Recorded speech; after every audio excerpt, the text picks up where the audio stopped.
এরা মনে করে কোরআনে আগুন দিলে, কোরআনের পাতা ছিঁড়লে, কোরআনকে অপমান করলে, পায়ের নিচে ফেললে বোধহয় মুসলমানদের অন্তর থেকে কোরআন মুছে যাবে, দুনিয়া থেকে কোরআন মনে হয় হারিয়ে যাবে।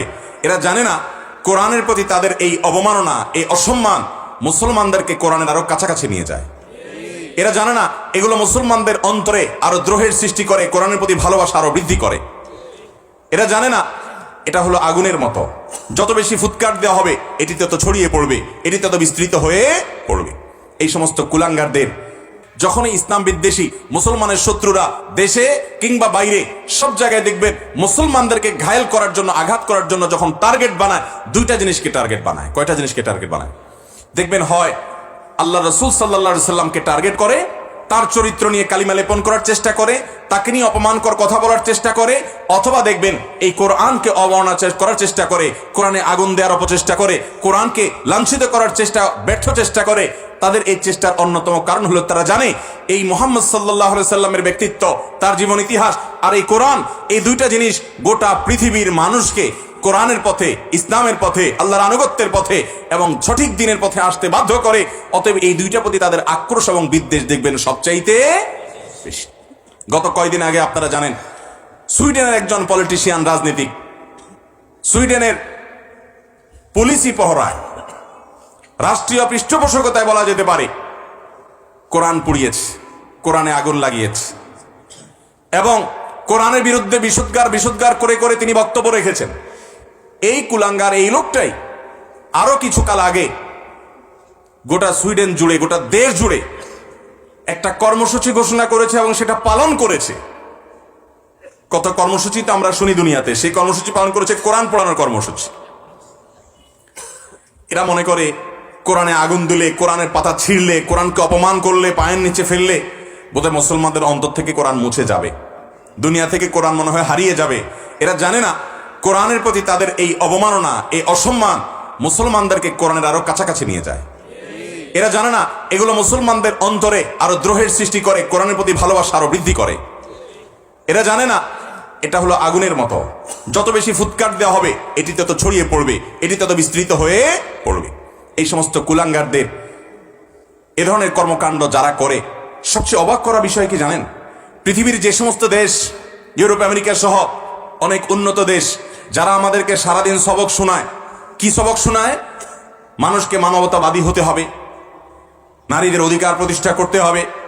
তারা আমাদেরকে সবক শোনায় যে পৃথিবীতে মানুষকে মত প্রকাশের স্বাধীনতা দিতে হবে। আমরাও মনে করি এই মানুষগুলো কত সভ্য, কত ভদ্র, কত শিক্ষিত, কত উন্নত, কত অগ্রগতি তাদের হয়েছে, তারা প্রগতির চরম শিখরে পৌঁছে গেছে।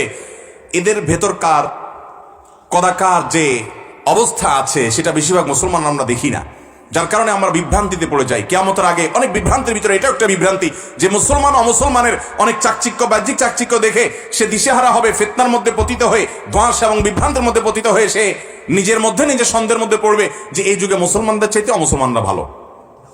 এরকম ফিতনার মধ্যে অনেক মুসলমান পড়ে কি পড়ে না? কারণ হলো ওদের তাদের বাহ্যিক চাকচিক্য, ভেতরের যে পচা দিকটা আছে, দুর্গন্ধময় দিকটা আছে, সেটা প্রকাশিত হয় না। এই কোরআন পড়ানোর ঘটনা দিয়ে সুইডেন কেন, তথাকথিত উন্নত দেশের বেশিরভাগ দেশগুলোর বাস্তব অবস্থা হলো এটা। সে সমস্ত দেশে মত প্রকাশের স্বাধীনতার নামে মুহাম্মদ সাল্লাল্লাহু আলাইহি সাল্লামকে গালি দিলে প্রোটেকশন দেয়া হয়, কিন্তু একজন মানুষ নিজের নাগরিক অধিকার, সাংবিধানিক অধিকার অনুযায়ী ইসলাম পালন করতে গেলে সেখানে বাধা দেওয়া হয়। কদিন আগে আপনারা দেখেছেন ফ্রান্সে প্রিয় নবী সাল্লাল্লাহু আলাইহি সাল্লামকে অত্যন্ত ন্যাক্কারজনকভাবে অবমাননা করার অপচেষ্টা, ব্যর্থ চেষ্টা করা হয়েছে এবং গোটা রাষ্ট্র সেটার জন্য পৃষ্ঠপোষকতা এবং সহযোগিতা করেছে, আর সুইডেন সেটা করছে। ভাইরা আমার, এই সমস্ত সভ্যতার ভেগধারী, অসভ্য সভ্যতার ভেগধারী ভণ্ড এবং মুনাফিক কপট, যাদের উপরে অনেক চাকচিক্য দেখতে পাই আমরা, তাদের ভেতরে কুফুরির নর্দমা এবং দুর্গন্ধ, এই সমস্ত মানুষগুলোর আসল রূপ মাঝে মধ্যে ফুটে ওঠে। আমি আল্লাহর শুকর আদায় করি, আমি মুসলমান।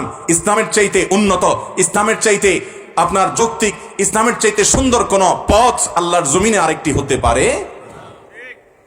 তার প্রমাণ কোন মুসলমান, ব্যক্তিগতভাবে মুসলমানদের মধ্যে ভালো মন্দ আছে, আপনি পৃথিবীর এমন কোন দেশের কথা বলতে পারবেন যেই দেশে মুসলমানদের সরকার, রাষ্ট্র, পুলিশের প্রহরা অন্য ধর্মের মানুষের ধর্মগ্রন্থ দেশব্যাপী পড়ানোর উদযাপন বা আন্দোলন কিংবা কর্মসূচি পালন করা হয়? মানব ইতিহাসে এমন কোন ঘটনা কেউ দেখাতে পারবে? মুসলমানরা সবচেয়ে বেশি শান্তিকামী। মুসলমানরা জানে আল্লাহর পক্ষ থেকে মনোনীত দিন একমাত্র ইসলাম। তারপরও অন্যান্য ধর্মের মানুষের ধর্মীয় স্বাধীনতা, এটাতে কখনো মুসলমানরা হস্তক্ষেপ করে না। কোরআনও মুসলমানদেরকে সেটা করতে বলেনি।